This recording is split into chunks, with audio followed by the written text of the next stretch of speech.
Hello दोस्तों, स्वागत है मेरे चैनल में द यूनिक स्टडी पाठशाला में। दोस्तों आपका स्वागत है। दोस्तों आज हम जो बायोलॉजी के क्वेश्चन हैं उन्हें कराने वाले हैं और कंप्लीट बायोलॉजी कराई जाएगी दोस्तों आपके लिए। और पूरी कंप्लीट बायोलॉजी करा केमिस्ट्री और फिजिक्स देखते हैं दोस्तों क्या है। ये है दोस्तों important biology question for RRB NTPC group D L R exam by Vinay sir. दोस्तों वेरी इम्पोर्टेंट है। और ये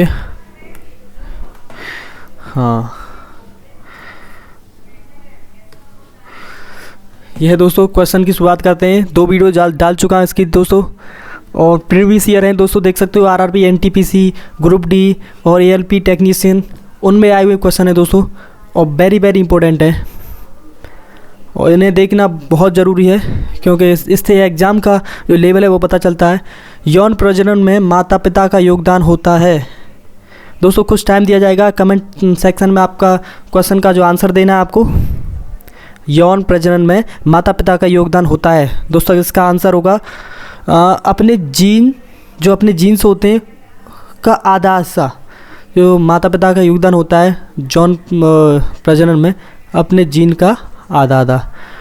फर्स्ट इज राइट आंसर दोस्तों।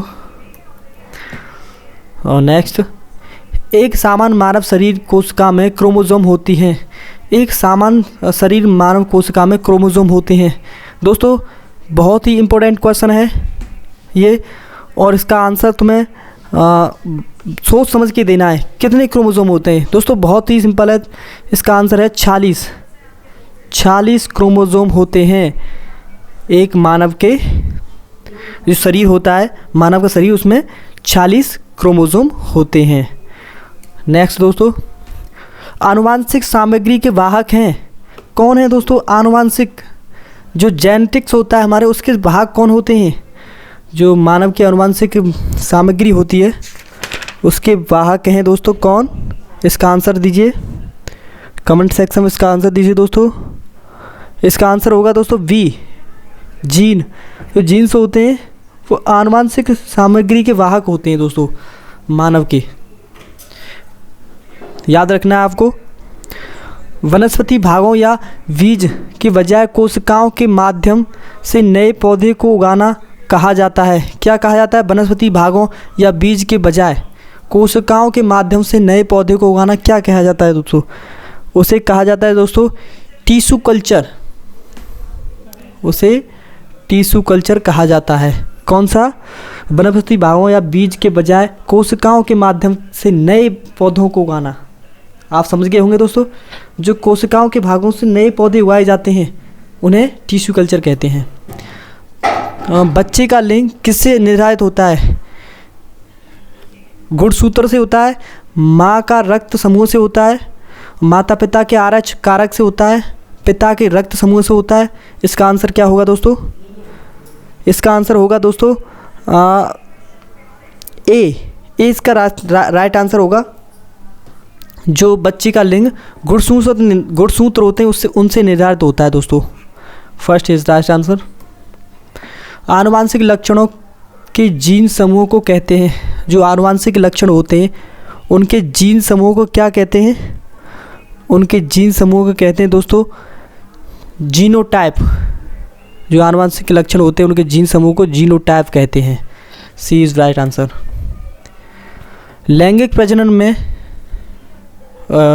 खाली जगह के का शामिल होता है। लैंगिक प्रजनन में कौन कौन शामिल होता है दोस्तों? इसका आंसर क्या होगा? समान लिंग और 2 जनन के विपरीत लिंगों 1 जनन, विपरीत लिंगों 2 जनन, कोई भी लिंग 1 जनन। इसका आंसर क्या होगा दोस्तों? इसका आंसर होगा सी, विपरीत लिंगों और 2 जनन। लैंगिक प्रजनन में विपरीत लिंग होते हैं और 2 जनन होते हैं, जनक होते हैं उसके। एक मादा युग्मक में क्रोमोसोम होते हैं। फिर रिपीटेड क्वेश्चन है इसका दोस्तों और आरआरबी एनटीपीसी में आया स्टेज 1 में और वो आया था एएलपी में। जो एक मादा युग्मक में क्रोमोसोम कितने होते हैं? इसका आंसर है दोस्तों 23। 23 क्रोमोसोम होते हैं दोस्तों। इसका 46 आंसर क्यों नहीं है? इसका ये कारण है, कुल की बात की जाए तो वो 46, और मादा युग्मज में कितने क्रोमोसोम होते हैं? 23। इस तरीके से दोस्तों आंसर देना आपको। नेक्स्ट दोस्तों 88, 188, इसका आंसर क्या होगा? मानव के अनिषेचित अंडे में होते हैं। मानव के अनिषेचित अंडे में क्या होते हैं दोस्तों? इसका आंसर क्या होगा? इसका आंसर होगा दोस्तों एक एक्स क्रोमोसोम्स। जो मानव का अनिषेचित अंडा होता है, निषेचित नहीं, अनिषेचित। निषेचित में तो दोस्तों एक्स वाई आ जाते हैं, अनिषेचित में होते हैं दोस्तों एक्स क्रोमोसोम्स। आपको एक बात बता दूं दोस्तों, जो मेन होते मेन, उनमें दोस्तों एक्स और वाई क्रोमोसोम होते हैं, और जो फीमेल होते हैं उसमें दोस्तों एक्स क्रोमोसोम होते हैं। ये याद रखना है दोस्तों, वेरी वेरी इंपॉर्टेंट है, ये पूछा जाता है और आगे क्वेश्चन भी कराऊंगा इनके, आप देखोगे। पुरुष शुक्राणु में गुणसूत्रों की संख्या कितनी होती है? दोस्तों ध्यान से इस क्वेश्चन को आंसर देना है आपको, और इसका आंसर आप बिल्कुल ध्यान से दोगे। कई बार क्वेश्चन आ चुका, तीसरी बार रिपीटेड है ये, पर लैंग्वेज चेंजिंग है, इसकी लैंग्वेज चेंजिंग है। पुरुष शुक्राणु में गुणसूत्रों की संख्या कुल नहीं पूछी है दोस्तों, गुणसूत्रों की संख्या पूछी है। इसका आंसर होगा बी, इसका राइट आंसर होगा। एंड आगे चलते हैं। मानव शरीर की कोशिकाओं में पाए जाते हैं, मानव शरीर की कोशिकाओं पाए जाते हैं कितने जोड़ी गुणसूत्र पाए जाते हैं दोस्तों? इसका आंसर क्या होगा? वेरी वेरी सिंपल क्वेश्चन है। इसका आंसर होगा दोस्तों डी, 23 जोड़ी गुणसूत्र पाए जाते हैं दोस्तों। और किस प्रकार का प्रजनन अधिक विविधता ला सकता है? कौन सा जो प्रजनन है वो अधिक विविधता ला सकता है दोस्तों? इसका आंसर होगा सी, जो लैंगिक प्रजनन है वो अधिक विविधता ला सकता है। PDF1 में दिखाई देने वाला लक्षण, जो PDF1 है उसमें कौन सा लक्षण दिखाई देता है? इसका आंसर होगा बी, प्रबलता।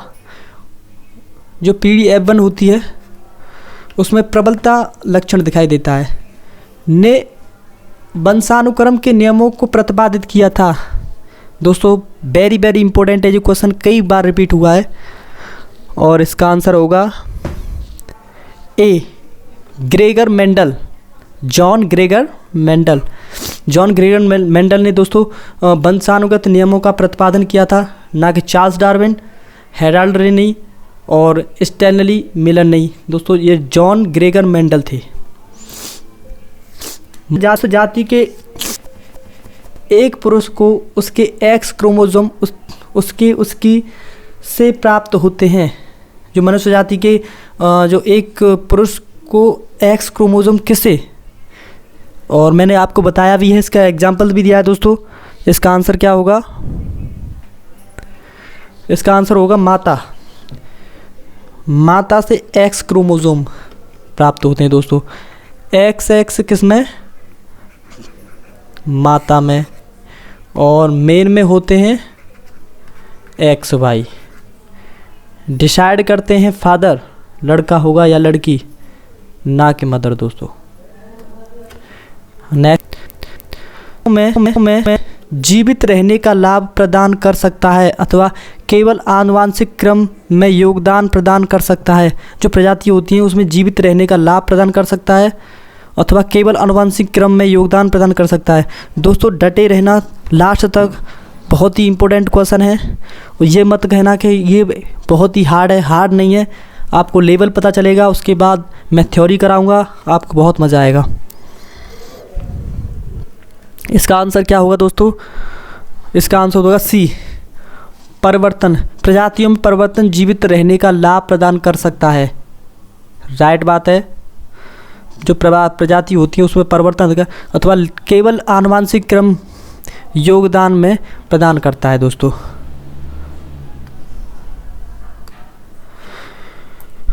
नेक्स्ट,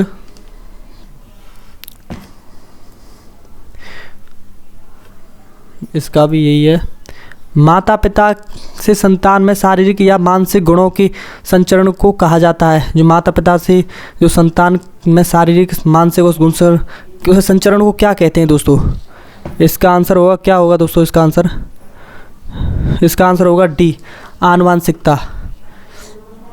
आनुवंशिकता कहते हैं जो दोस्तों जो माता पिता की जो शारीरिक और मानसिक गुणों में संचरण को जो बच्चे में डेवलप होते हैं माता पिता की जो शारीरिक और मानसिक, उसे आनुवंशिकता कहते हैं। यार आरआरबी ग्रुप डी एनटीपीसी आप देख सकते हो, ये सेफ्टी बताई गई है इसमें। माता पिता से संतान में शारीरिक गुण, और ये तो हो गया आनुवंशिक कहा जाता है। निम्नलिखित रोगों में से कौन सा एक आनुवंशिक विकार है? थैलेसीमिया, अनीमिया, कैंसर, रतौंधी। ये कौन सा है दोस्तों जो अपने माता पिता से होता है उसे बोलते हैं आनुवंशिक।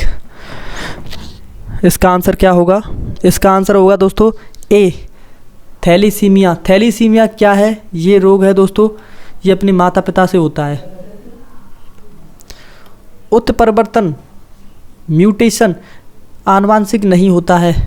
उत्परिवर्तन, म्यूटेशन आनुवंशिक नहीं होता है। ये कौन सा है दोस्तों? इसका आंसर होगा डी, दैहिक। जो उत्परिवर्तन है, म्यूटेशन आनुवंशिक दैहिक नहीं हो सकता दोस्तों। दैहिक उत्परिवर्तन आनुवंशिक नहीं हो सकता। प्रतिलिपिकरण हो सकता है, प्लोपन होता है, ब्रिटिशी हो सकता है। आगे, यदि मनुष्यों में गुणसूत्रों की संख्या 46 है तो मनुष्यों की दैहिक कोशिकाओं में कितने गुणसूत्र विद्यमान होते हैं? राइट दोस्तों, पहली बार बता दिया था मैंने किस तरीके से इसका आंसर देना है, कन्फ्यूजन मत होना बिल्कुल भी। 46, अगर मनुष्य गुणसूत्रों की संख्या 46 है तो मनुष्यों की दैहिक कोशिकाओं में 46 गुणसूत्र होंगे। इसका आंसर यही है दोस्तों। एंड आगे, वंशानुक्रम इकाई क्या है? वंशानुक्रम की इकाई क्या है दोस्तों? वंशानुक्रम की इकाई क्या है? इसका आंसर क्या होगा? कमेंट बॉक्स में दोस्तों इसका आंसर देना है आपको। इसका आंसर है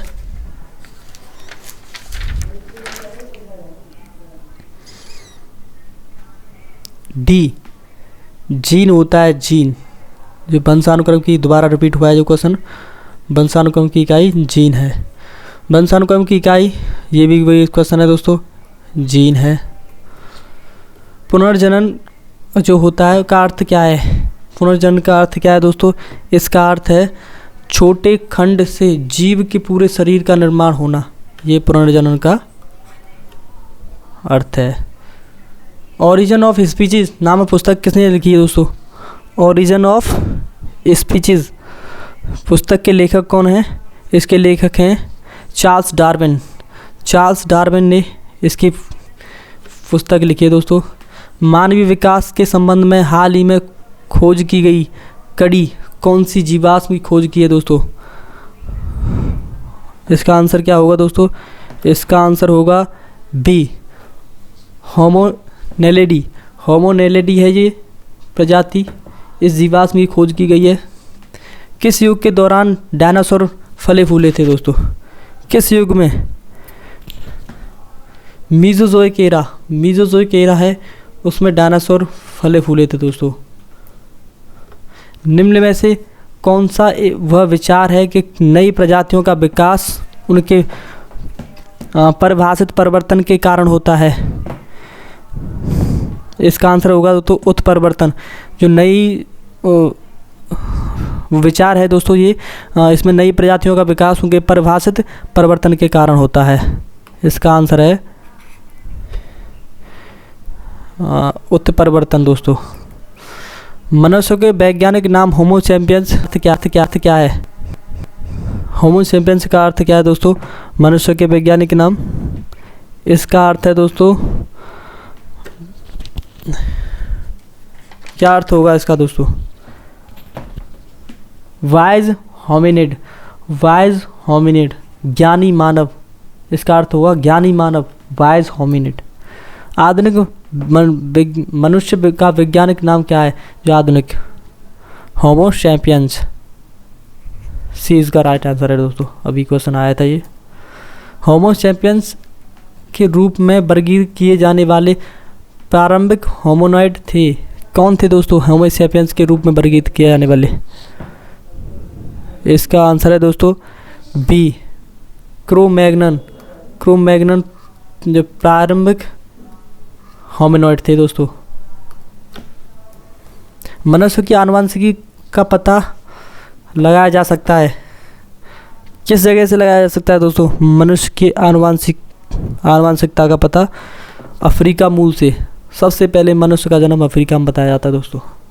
आरआरबी ग्रुप डी में आया है दोस्तों, ज़्यादा टाइम नहीं हुआ, 2018 में 2 बार और आया है ये क्वेश्चन। निम्नलिखित में से कौन प्रजातियों की संख्या को बनाए रखने और उनकी विलुप्तता को रोकने के लिए आवश्यक है? क्या आवश्यक है दोस्तों? वेरी सिंपल है ये तो, प्रजनन। प्रजनन आवश्यक है इसके लिए दोस्तों। विकास के सिद्धांत से संबंधित है, कौन है? अभी क्वेश्चन आया था इनका, चार्ल्स डार्विन। चार्ल्स डार्विन ने विकास का सिद्धांत दिया था दोस्तों। 19वीं शताब्दी में ने प्राकृतवादी चयन द्वारा प्रजातियों के विकास के सिद्धांत का प्रस्तुत किया था। इसका भी आंसर दोस्तों चार्ल्स डार्विन ही है। किस वैज्ञानिक ने द थ्योरी ऑफ इवोल्यूशन प्रतिपादित किया था दोस्तों? The theory of evolution, very very important है दोस्तों ये तो। इसका आंसर है डी, चार्ल्स डार्विन ने। आरआरबी जेईई में आया दोस्तों 2019 में। जैविक विविधता का आधारभूत स्रोत क्या है? जैविक विविधता, जैविक आधारभूत विविधता है, उसके आधारभूत स्रोत क्या है दोस्तों? इसका आंसर होगा ए, उत्परिवर्तन। जैविक विविधता है, जैविक विविधता पाई जाती है, उसका आधारभूत स्रोत है उत्परिवर्तन। मनुष्य के क्रम में विकास का अध्ययन इंगित करता है कि हम सभी एक ही प्रजाति संबंधित हैं जो में विकसित हुई थी। इसका भी आंसर अफ्रीका होगा दोस्तों। सबसे पहले अफ्रीका में विकसित हुई थी मनुष्य की प्रजाति। ओरिजिन ऑफ स्पीसीज, प्रजाति की उत्पत्ति नामक पुस्तक किसने लिखी है? इसका भी आंसर दोस्तों डार्विन है, ओरिजिन ऑफ स्पीसीज। विकास का सिद्धांत हमें बताता है कि कैसे जीवन सरल से अधिक जटिल रूपों में विकसित हुआ।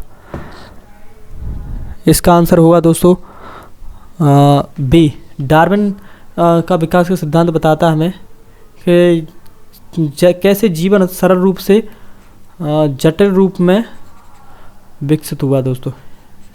ये आंसर है इसका डार्विन। निम्नलिखित में से कौन सा अंडे देने वाला स्तनपायी है? कौन देता है दोस्तों अंडा? इसका आंसर होगा दोस्तों डी, प्लेटिपस। प्लेटिपस अंडा देता है। बतख, बच्चे, खरगोश भी बच्चा, कंगारू भी बच्चे देते हैं। बस प्लेटिपस हैं जो अंडे देते हैं। प्रारंभिक पृथ्वी का वातावरण मुख्य रूप से बना था। जो प्रारंभिक पृथ्वी है उसका वातावरण मुख्य रूप से कैसे बना था दोस्तों? इसका आंसर क्या होगा? इसका आंसर होगा दोस्तों ए, CH3, CH4 और H2S, इनसे बना था। गैस उस समय अपनी मुक्त अवस्था में मौजूद नहीं थी जब पृथ्वी का पर जीवन उत्पन्न हुआ था। कौन सी गैस थी जो दोस्तों उत्पन्न, जो उपस्थित नहीं थी? ऑक्सीजन। जब जीवन हुआ था दोस्तों अमोनिया था, मीथेन था और हाइड्रोजन था, पर ऑक्सीजन उपस्थित नहीं थी। निम्नलिखित में से किस वैज्ञानिक ने अपनी पुस्तक ओरिजिन ऑफ स्पीसीज में कार्बनिक विकास के लिए क्रियाविधि का सुझाव दिया? दोस्तों कई बार क्वेश्चन रिपीट हो चुका है। चार्ल्स डार्विन, याद रख लेना आपको। कार्ल लिनियस को किस रूप में जाना जाता है? दोस्तों किस रूप में जाना जाता है कार्ल लिनियस को? इसका आंसर होगा दोस्तों ए, फादर ऑफ टैक्सोनॉमी। टैक्सोनॉमी के फादर कहे जाते हैं कार्ल लिनियस। वनस्पति विज्ञान। किसे फादर ऑफ टैक्सोनॉमी के रूप में जाना जाता है, कार्ल लिनियस। दोबारा से वही क्वेश्चन दोस्तों रिपीट इसलिए कर रहा हूँ कि आपको याद हो जाए ये क्वेश्चन, आप इसे याद ही कर लें। कैरोलस लिनियस को किसका जनक कहा जाता है? किसका? वर्गीय विज्ञान का, जीवाश्मी।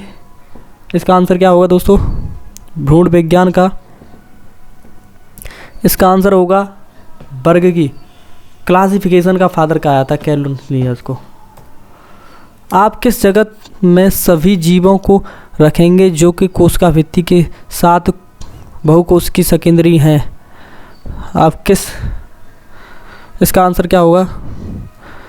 आप किस जगत में सभी जीवों को रखेंगे कोशिका भित्ति के साथ बहुकोशिकीय सेकेंडरी हैं?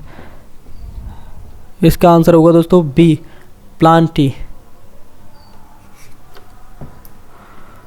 निम्नलिखित में से पदानुक्रम के आरोही क्रम में व्यवस्थित करें।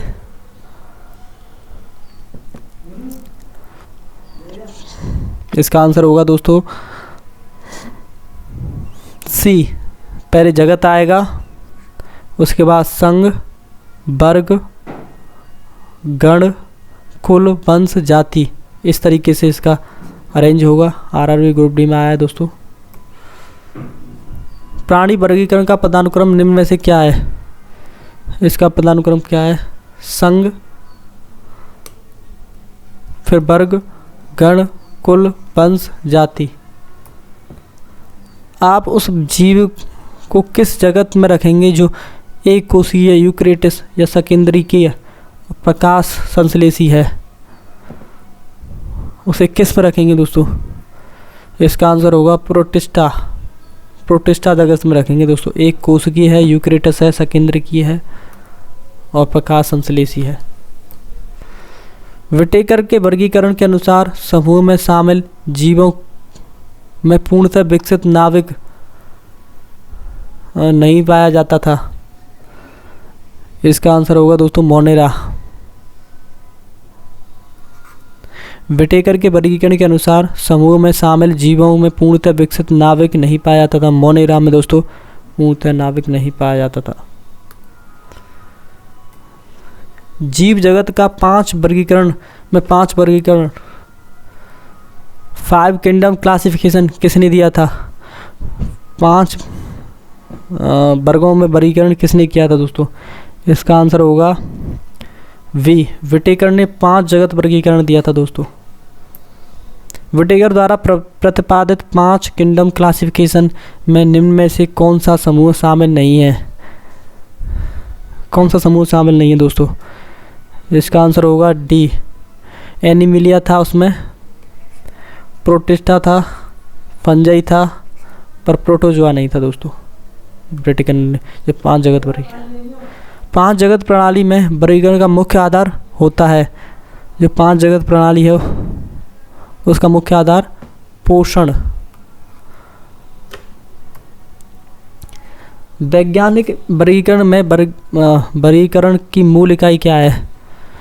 वैज्ञानिक वर्गीकरण है, उसमें वर्गीकरण की मूल इकाई क्या है दोस्तों? इसका आंसर है जाति। बी इसका राइट आंसर। सजीव जीवों के वर्गीकरण की मूल इकाई क्या है? सजीव जीवों के वर्गीकरण की मूल इकाई जाति। बिना कोशिका भित्ति वाले बहुकोशिकीय प्राणियों को निम्न में से किस समूह के अंतर्गत रखा जा सकता है? जो बिना कोशिका भित्ति वाले हैं और बहुकोशिकीय हैं, उसे किस जगत में रखा जा सकता है? एनिमिलिया, एनिमिलिया जगत में रखा जा सकता है दोस्तों। आप देख सकते हो लेवल अच्छा है इसका क्वेश्चनों का। कैविलियर स्मिथ ने जीवों को जगत में वर्गीकृत किया था। कैविलियर स्मिथ ने जीवों को वर्गीकृत किया था। कितने? Cavalier Smith. इसका आंसर होगा दोस्तों, क्या होगा इसका आंसर? 4, 3, 5, 6। इसका आंसर होगा 6। कैविलियर स्मिथ ने 6 जगत में। वर्गीकरण के विभिन्न पदानुक्रमों में किस समूह से अधिकतम समान लक्षण वाले जीवों की संख्या सर्वाधिक है? इसका आंसर होगा दोस्तों डी, जगत। जो वर्गीकरण के विभिन्न पदानुक्रम हैं उसमें किस समूह पर आधारित समान लक्षण वाले जीवों की संख्या सर्वाधिक है? किंगडम, जगत में। सिस्टमा नेचुरे किसके द्वारा लिखा गया दोस्तों? सिस्टमा नेचुरे दोस्तों कैरोलस लीरे से लिखी थी। सिस्टमा नेचुरे।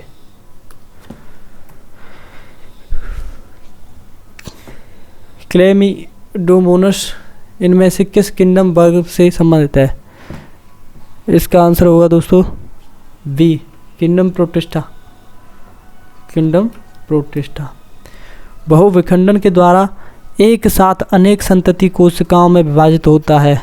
बहुविखंडन के द्वारा एक साथ कई कोशिकाओं में विभाजित होता है। प्लाज्मोडियम, जो प्लाज्मोडियम है ये बहुविखंडन के द्वारा एक साथ कई कोशिकाओं में विभाजित हो जाता है दोस्तों।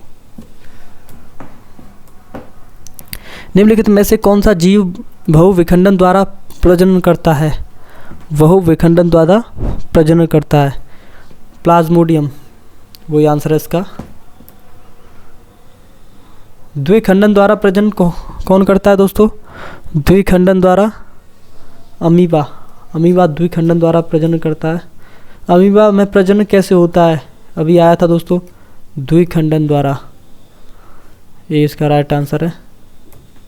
निम्नलिखित से कौन सा एक कोशिकीय जीव का उदाहरण है? एक कोशिकीय जीव कौन सा है दोस्तों? दोस्तों बहुत ही टफ क्वेश्चन होते हैं ये, और इन्हें पढ़ना, पहले थ्योरी पढ़नी पड़ती है दोस्तों इसकी।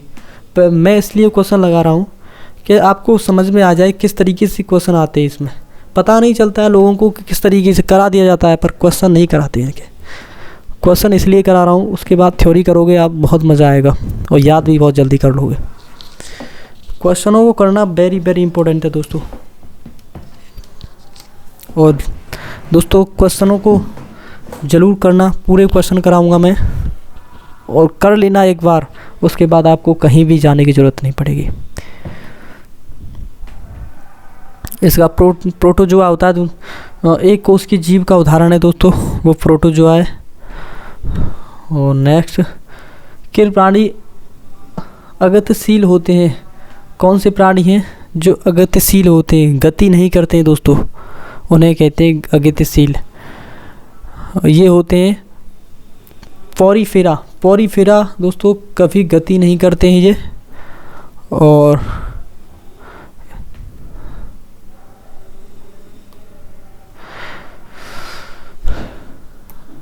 निम्न में से क्या अचल होते हैं और एक ठोस आश्रय सपोर्ट के जुड़े होते हैं? इसका आंसर है साइकोन। साइकोन है दोस्तों, ये अचल होते हैं।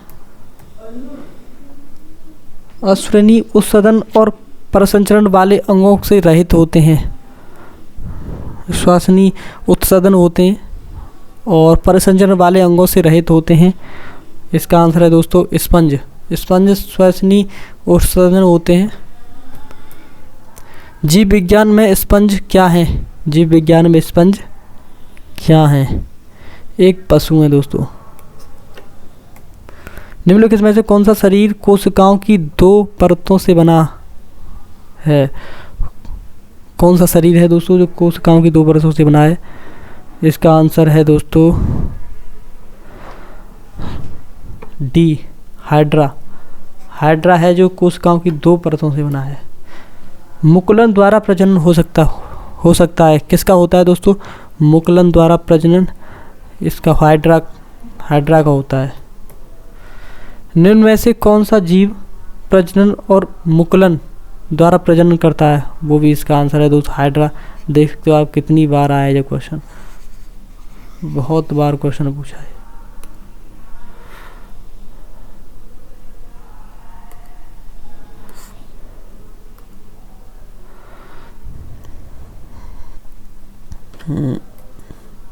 का शरीर कोशिका की दो परतों से बना होता है। किसका शरीर है दोस्तों जिसकी दो कोशिकाओं से दो परतों से बना होता है? इसका आंसर होगा दोस्तों ए, सैलेंट्रेटा। सैलेंट्रेटा का शरीर दो कोशिकाओं से बना होता है। शायद लगता है दोस्तों सेटिंग में कोई कमी हो गई है, अभी दूर करता हूँ उसे।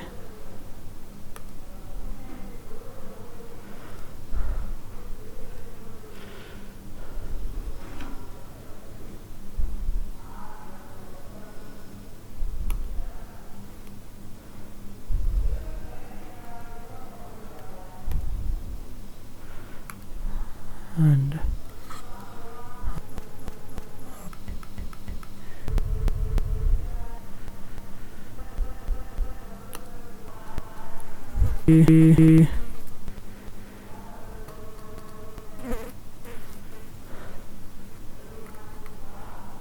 हाँ नेक्स्ट, हाइड्रा, स्टारफिश, प्लेनेरिया निम्न में से किस प्रक्रिया द्वारा उत्पन्न होते हैं?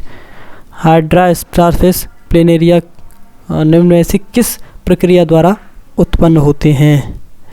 इसका आंसर क्या होगा दोस्तों? इसका आंसर होगा डी, पुनर्जनन। पुनर्जनन प्रक्रिया द्वारा उत्पन्न होते हैं दोस्तों। हाइड्रा प्रजनन करता है दोस्तों, हाइड्रा प्रजनन करता है। अभी करता हूँ उसे।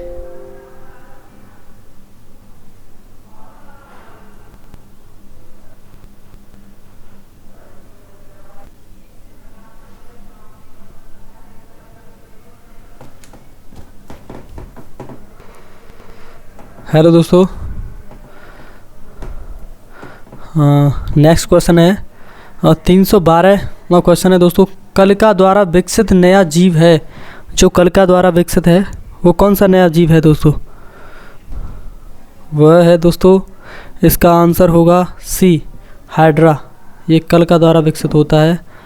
और पेन लेता हूँ मैं, हाइलाइटर। हाइड्रा इसका राइट आंसर है। निम्नलिखित में से कौन सा मुकुलन द्वारा प्रजनन करता है? मुकुलन द्वारा कौन प्रजनन करता है दोस्तों?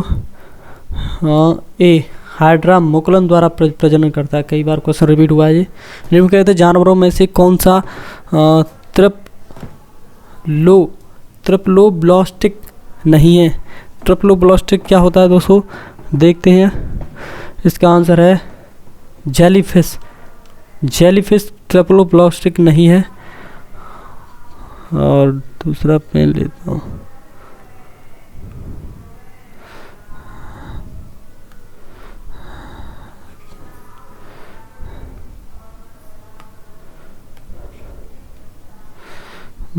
रेड कलर, ये सही है, जेलीफिश। वर्डिंग की प्रक्रिया द्वारा प्रजनन के लिए पुनर्जन्म कोशिकाओं का उपयोग करता है। जो वर्डिंग की प्रक्रिया द्वारा प्रजनन के लिए पुनर्जन्म कोशिकाओं का उपयोग करता है, वो कौन है दोस्तों? इसका आंसर है हाइड्रा। हाइड्रा के बारे में क्वेश्चन याद रखने हैं आपको। जानवरों के किस फाइलम संघ को प्लेट बॉम चपटे कृमि भी कहते हैं? किसको कहते हैं दोस्तों? डी, प्लेटी हेलमिन्थिस। प्लेटी हेलमिन्थिस है, उन्हें प्लेट बॉम और चिपटे कृमि कहते हैं। निम्न में से कौन से जानवरों के नेत्र बहुत ही साधारण होते हैं? वास्तव में रोशनी को पहचानने वाली केवल नेत्र बिंदु होती है। इसका आंसर क्या होगा दोस्तों? इसका आंसर होगा बी, प्लेनेरिया। प्लेनेरिया क्या होते हैं दोस्तों? नेत्र बहुत ही साधारण होते हैं। वास्तव में रोशनी को पहचानने वाली केवल नेत्र बिंदु होता है इनके अंदर। थोड़ा हार्ड लग रहा होगा दोस्तों। हार्ड का कारण है क्योंकि वो जो टॉपिक हम पढ़ते नहीं हैं, वैसे टॉपिक हम पढ़ते हैं, उनमें आगे जो टॉपिक होंगे उनमें बहुत मज़ा आएगा आपको।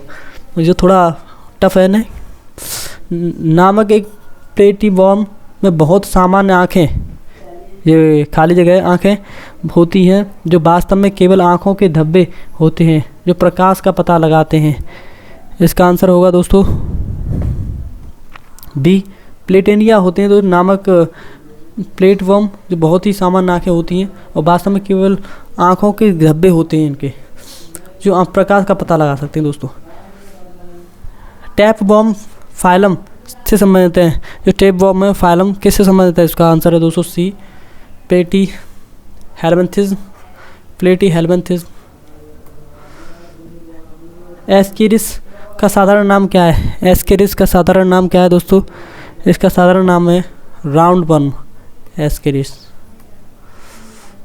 और एनिलिडा वर्ग से संबंधित है। एनिलिडा किस वर्ग से संबंधित है? एनीलिडा संबंधित है दोस्तों एस्केरिस वर्ग से। निम्नलिखित जीवों में से कौन सा जीव मुकुलन ब्रीडिंग द्वारा प्रजनन करता है? मुकुलन ब्रीडिंग द्वारा प्रजनन करता है, कौन सा जीव है दोस्तों? वो जीव है दोस्तों एनीलिडा, जो मुकुलन ब्रीडिंग द्वारा प्रजनन करता है। त्वचीय श्वासन होता है, त्वचीय श्वासन किसमें होता है? इसका आंसर है दोस्तों केंचुआ में। ये त्वचा से सांस लेता है दोस्तों, देख सकते हो, इंसान नहीं, मछली नहीं और पक्षी नहीं। केंचुआ इनमें से किस जंतु प्रजाति संबंधित है? केंचुआ किस प्रजाति में आता है? एनीलिडा प्रजाति में आता है केंचुआ दोस्तों। समूह से संबंधित पशुओं से जुड़े हुए पैर होते हैं, कौन सा समूह है जो जुड़े हुए पैर होते हैं दोस्तों? इसका आंसर होगा दोस्तों, क्या होगा इसका आंसर? ऑर्थोपोडा। ऑर्थोपोडा समूह है जो पैर इनके जुड़े हुए होते हैं दोस्तों। सी इसका राइट आंसर। कदाचित जानवरों का सबसे बड़ा समूह है, कौन सा समूह है दोस्तों? सबसे बड़ा समूह है जानवरों का, इसका आंसर होगा दोस्तों A Arthropoda. Arthropoda very very important है ये। ऑर्थोपोडा समूह है जो जानवरों का सबसे बड़ा समूह है दोस्तों। जंतुओं का सबसे बड़ा समूह है, कई बार आ चुका है, जानवरों का तो और जंतुओं का क्या है इसका आंसर दोस्तों? बस लैंग्वेज चेंजिंग है इसमें और कुछ नहीं। जंतु जानवर एक ही और ऑर्थोपोडा। निम्नलिखित में से किसके अधिकतम पैर होते हैं? मकड़ी, गोजर और सहस्पाद के व्याध, पतंग, किसके होते हैं दोस्तों? इसका आंसर होगा दोस्तों बी सहस्पाद। सहस्पाद के सबसे अधिक पैर होते हैं। निम्नलिखित में से किस जीव को सोशल इंसेक्ट नहीं कहा जा सकता? किस जीव को सोशल इंसेक्ट नहीं कहा जा सकता है? इसका आंसर होगा दोस्तों बी झींगुर को सोशल इंसेक्ट नहीं कह सकते हैं। चींटी, मधुमक्खी को, टर्मेटाइड को। मकड़ियों में कितनी जोड़ी आंखें होती हैं? मकड़ियों में कितनी जोड़ी आंखें होती हैं दोस्तों? इसका आंसर है सी 4 जोड़ी आंखें होती हैं मकड़ियों में। निम्न में से कौन सा चूर्ण प्रवार मोलस्का संघ से संबंधित नहीं है? कौन है दोस्तों वो? इसका आंसर है एंटीडोन। एंटीडोन है जो चूर्ण प्रवार मोलस्का संघ से संबंधित नहीं है। निम्नलिखित में से कौन सा जीव मोलस्का परिवार से संबंधित है? कौन सा जीव है दोस्तों जो मोलस्का परिवार से संबंधित है? इसका आंसर होगा बी घेंगा। घेंगा है जो मोलस्का परिवार से संबंधित है। ऑक्टोपस के खून का रंग कैसा होता है? ऑक्टोपस के खून का रंग कैसा होता है? नीला, नीला रंग होता है। निम्न में से कौन सा जानवर अपना लिंग बदल सकता है? ये है दोस्तों स्नेल। स्नेल अपना लिंग बदल सकता है दोस्तों, वेरी वेरी इंपॉर्टेंट है। आए हुए क्वेश्चन है साहब, देख सकते हो आप। एक कर्णसिफी क्या है? एक कर्णसिफी क्या है? एक विक्षणीय समुद्री घेंगा। एक विक्षणीय समुद्री घेंगा। जंतुओं का कौन सा समूह विशेष रूप से मुक्त रूप से रहने वाले समुद्री जीव हैं? जंतुओं का कौन सा समूह है जो मुक्त रूप से रहता है दोस्तों? इसका आंसर है दोस्तों बी एकाइनोडर्मेटा। एकाइनोडर्मेटा दोस्तों मुक्त रूप से रहता है। पूरी तरह से मुक्त रहने वाले समुद्री जीव कौन से हैं? एकाइनोडर्मेटा, बार बार रिपीट। जल संवहनी प्रणाली में पाई जाती है, जो जल संवहनी प्रणाली में क्या पाई जाती है दोस्तों? समुद्री खीरा। संवहनी प्रणाली में समुद्री खीरा पाया जाता है दोस्तों। ये जीव है एक। स्टारफिश समूह से संबंधित है। स्टारफिश किस समूह से संबंधित है दोस्तों? इसका आंसर होगा दोस्तों ए एकाइनोडर्मेटा समूह संबंधित है स्टारफिश। संघ के प्राणी अनन्य रूप से समुद्र में मुक्त जीवन जीने वाले प्राणी हैं। इसका आंसर होगा दोस्तों डी शूलचर्मी एकाइनोडर्मेटा मुक्त जीवन प्राणी है। कई बार क्वेश्चन रिपीट हुआ है दोस्तों, देख सकते हो। केवल समुद्र में पाई जाने वाली मछली है, कौन सी है दोस्तों जो कम समुद्र में पाई जाती है? इसका आंसर है स्टारफिश। केवल समुद्र में पाई जाने वाली मछली है दोस्तों ये। नेक्स्ट, निम्नलिखित में से कौन सा कशेरुकी विशेषता नहीं है? कशेरुकी विशेषता दोस्तों द्विभागीय समिति, ये कशेरुकी विशेषता नहीं है। व्यासीय समिति होती है, पृष्ठरज्जु होती है, आंतरिक कंकाल होता है, पर ये नहीं होता उसमें। निम्नलिखित में से कौन सा जीव कशेरुकी नहीं है? कौन सा जीव है दोस्तों कशेरुकी नहीं है? इसका आंसर क्या होगा? वेरी सिंपल आंसर है इसका दोस्तों, आप देखते ही बता सकते हो। केंचुआ, केंचुआ दोस्तों कशेरुकी नहीं है। मछली है, छिपकली है, मेंढक है, हड्डी पाई जाती है दोस्तों इसमें।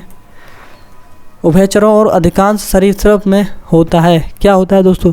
उभयचर और सरीसृप में। आपने पढ़ा होगा तो तुरंत आंसर दोगे इसका दोस्तों, नहीं तो फिर मैं बताऊंगा इसका आंसर। 3 कक्षीय हृदय, कमेंट बॉक्स में ज़रूर देना दोस्तों, जिससे मुझे पता चले कितने लोग मुझे पढ़ने में इंटरेस्टेड हैं, और बताना किस तरीके से और अच्छा कर सकता हूँ अपने परिवार में दोस्तों। 3 कक्षीय हृदय होता है उभयचरों में।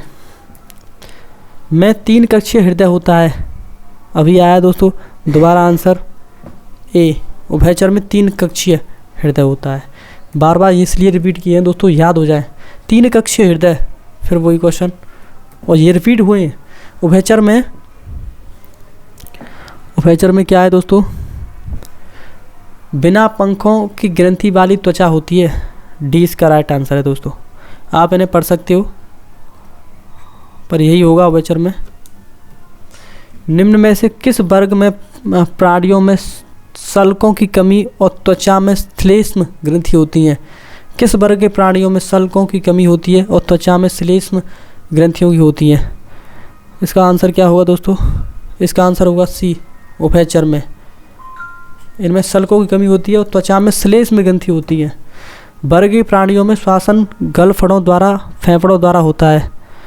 किस वर्ग के द्वारा? जो गलफड़ों और फेफड़ों द्वारा होता है, किस वर्ग के प्राणियों में? उभयचर होते हैं वो गलफड़ों से। उभयचर में आता है दोस्तों मेंढक। मेंढक का एग्जाम्पल ले सकते हो। उभयचर वो पानी में रह सकता है और ज़मीन पर भी रह सकता है, उन्हें उभयचर बोलते हैं दोस्तों। निम्न में से कौन सा उभयचर नहीं है? कौन सा उभयचर नहीं है? इससे एग्जाम्पल और अच्छे मिलेंगे। मगरमच्छ, मगरमच्छ दोस्तों, मगरमच्छ उभयचर नहीं है दोस्तों। सैलामेंडर है, हायला है और ददुआ है। वर्ग सरीसृप में है। वर्ग सरीसृप, सल्क के साथ शुष्क और ग्रंथि विहीन त्वचा होती है। वर्ग सरीसृप में सल्क के साथ शुष्क और ग्रंथि विहीन त्वचा होती है। ये इसका राइट आंसर है दोस्तों। किस वर्ग के जानवरों की त्वचा शुष्क और ग्रंथि विहीन होती है? इसका आंसर क्या होगा दोस्तों? इसका आंसर होगा डी, सरीसृप में। सरीसृप क्या होते हैं दोस्तों? जो रैंक कर चलते हैं। त्वचा और शुष्क होती है ग्रंथि। किस वर्ग के जानवरों में त्वचा शुष्क और ग्रंथि विहीन होते हैं? ये सरीसृप। अधिकांश सरीसृप में एक होता है। अधिकांश सरीसृप में एक क्या होता है? 3 कक्षीय हृदय। हमेशा देखना दोस्तों। अंडे देने वाले प्राणी कहलाते हैं। अंडे देने वाले प्राणी क्या कहलाते हैं? अंडज प्राणी। Very very important. मगरमच्छ के बच्चे को क्या कहा जाता है? मगरमच्छ के बच्चे को हैचलिंग कहा जाता है। हैचलिंग मगरमच्छ के बच्चे को। निम्नलिखित में से कौन सा जंतु सरीसृप वर्ग से संबंधित है? संबंधित नहीं है, सरीसृप वर्ग से संबंधित नहीं है। टोड, टोड सरीसृप वर्ग से संबंधित नहीं है। तो पिछले वाला क्वेश्चन दोस्तों गलत था शायद। ये इसमें मगरमच्छ भी दिखा रहा है, सर्प और कछुआ। कन्फ्यूजिंग है दोस्तों ये। एवरेज में शामिल है। एवरेज में क्या शामिल है दोस्तों? पक्षी। एवरेज में पक्षी शामिल है। पक्षी को कहते हैं एवरेज। पक्षी वर्ग में होती है, क्या होती है दोस्तों? इसका आंसर है बी, पंखों के साथ शुष्क और ग्रंथि विहीन त्वचा होती है। वेरी वेरी इंपॉर्टेंट है। ग्रंथि विहीन पंखों के साथ होती हैं दोस्तों। पीछे की ओर उड़ने वाला पक्षी एकमात्र पक्षी है दोस्तों, वो हैमिंग बर्ड है। निम्नलिखित में से किस पक्षी का अंडा सबसे छोटा होता है? किस सब पक्षी का अंडा सबसे है दोस्तों? सबसे छोटा पक्षी है ये हिमिंग बर्ड। इनमें से कौन सी वायु से भरी शारीरिक गुहा है? वायु से भरी शारीरिक गुहा है। उसका आंसर है दोस्तों साइनस। तलवार जैसी चोंचें वाले हेमिंग बर्ड के बारे में विशेष क्या है? तलवार जैसी चोंच होती है उसके बारे में विशेष है दोस्तों, इसकी चोंच इसके शरीर से लंबी होती है। हेमिंग बर्ड की ये विशेषता है, इसकी चोंच इसके शरीर से लंबी होती है। नेक्स्ट, निम्न में से रीढ़ की हड्डी वाला वर्टिब्रेट जीव कौन सा है? रीढ़ की हड्डी वाला वर्टिब्रेट कीवी। रीढ़ की हड्डी होती है कीवी में दोस्तों, कीवी इसका राइट आंसर है। पक्षियों में होता है, क्या होता है दोस्तों पक्षियों में? 4 कक्षीय हृदय। वर्ग के प्राणियों का रक्त गर्म होता है, किस वर्ग के प्राणियों का? इसका आंसर है पक्षी। पक्षी वर्ग के प्राणियों का रक्त गर्म होता है दोस्तों। निम्नलिखित में से कौन सा जंतु गर्म रक्त वाला होता है? कौन सा जंतु गर्म रक्त वाला होता है? कबूतर सबसे गर्म रक्त होता है दोस्तों। निम्नलिखित में से कौन सा प्राणी आमतौर पर अपने घोंसले में अंडे नहीं देता? इसका क्या होगा दोस्तों? जो आमतौर पर अपने घोंसले में अंडे नहीं देता वो कौन सा जीव है दोस्तों? इसका आंसर होगा बी, कोयल। कोयल आमतौर पर अपने घोंसले में अंडे नहीं देती दोस्तों। सील मछली द्वारा किए गए आवाज़ को क्या कहा जाता है? किस तरीके से क्वेश्चन पूछा हुआ है दोस्तों? वार्क कहा जाता है। RRB NTPC में पूछा हुआ क्वेश्चन है ये। एक कुवड़ वाले ऊँट को क्या कहते हैं? एक कुवड़ वाले ऊँट को क्या कहते हैं? ड्रोम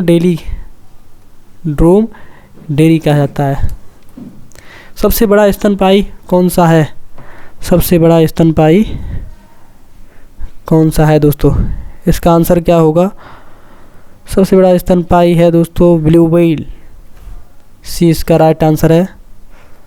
सबसे बड़ा स्तनपायी है ब्लू व्हेल।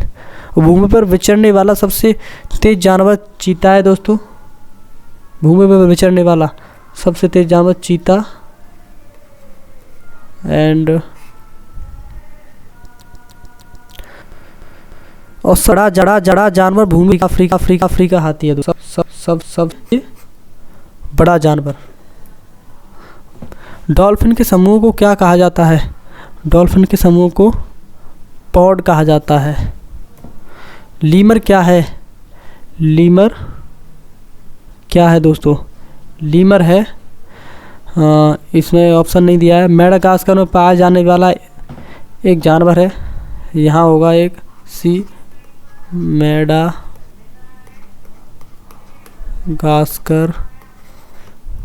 में पाया जाने वाला जानवर।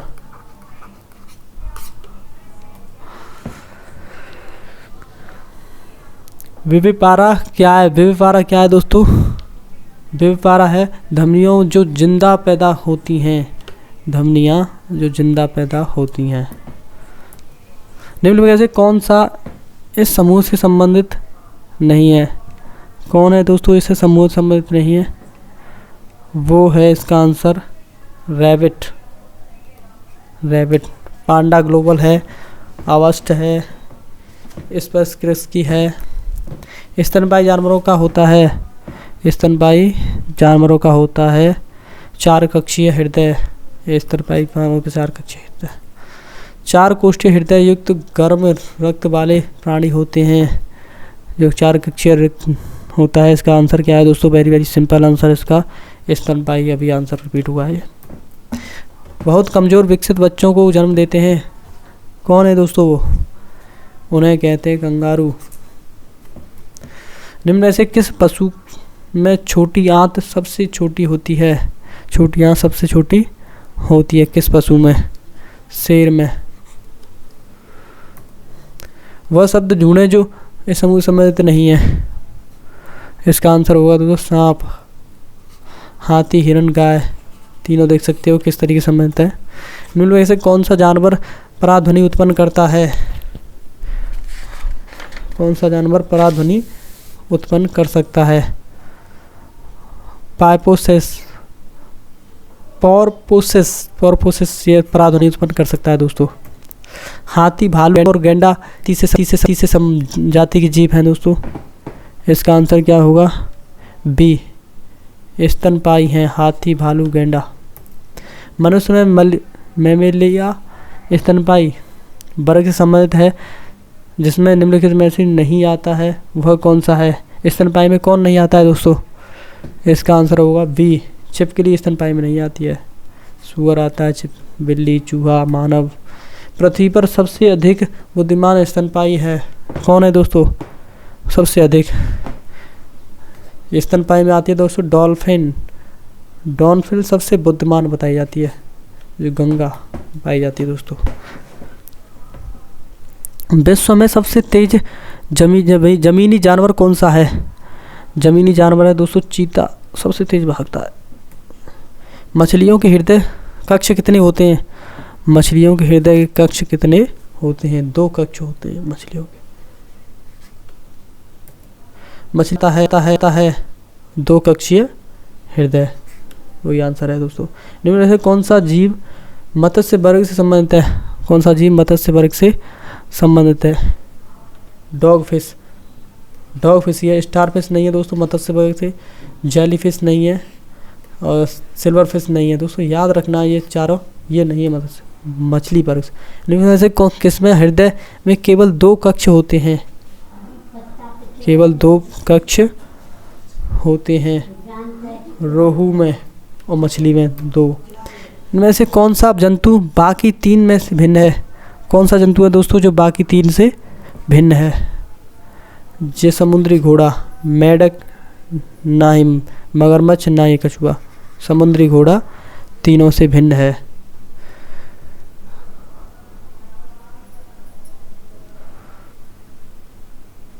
ये ट्रेपोपोडा के अंतर्गत आते हैं मगरमच्छ, कछुआ और मेढक।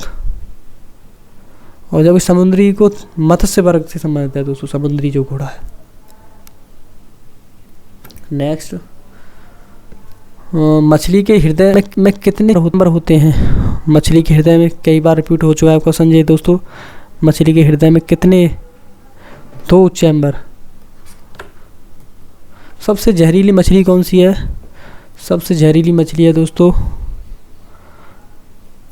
पफ्फर मछली सबसे जहरीली मछली कही जाती है दोस्तों। इतने ही क्वेश्चन है और आगे क्वेश्चन दोस्तों मानव ह्यूमन बॉडी से संबंधित और पाचन तंत्र जितने भी क्वेश्चन हैं आगे लाऊंगा।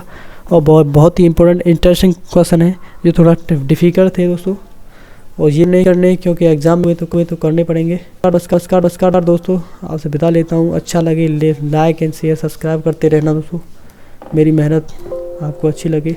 और जो मेरे कंटेंट है जी तो भी पढ़ाऊँगा, पॉलिटी, ज्योग्राफी